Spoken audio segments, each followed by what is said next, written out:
नमस्कार भल खबर को आपण मानक स्वागत। आज खबर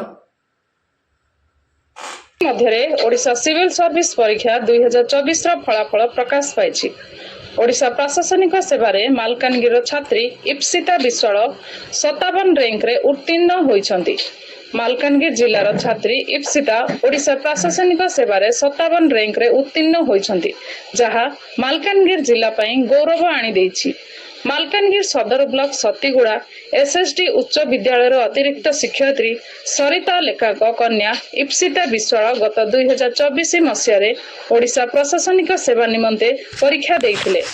इप्सिता मालकानगिर सदर महकुमा जवाहरलाल नवोदय विद्यालय 1 रे युक्त 2 पर्यंत अध्ययन करिया परे भुवनेश्वर महर्षि कॉलेज ऑफ नेचुरल रे उच्च शिक्षा करिथिले।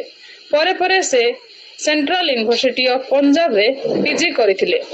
तांको पिता प्रदीप कुमार विश्वाल मालकानगिर बीएसएफ इन्स्पेक्टर भाबे कार्यरत अछंती।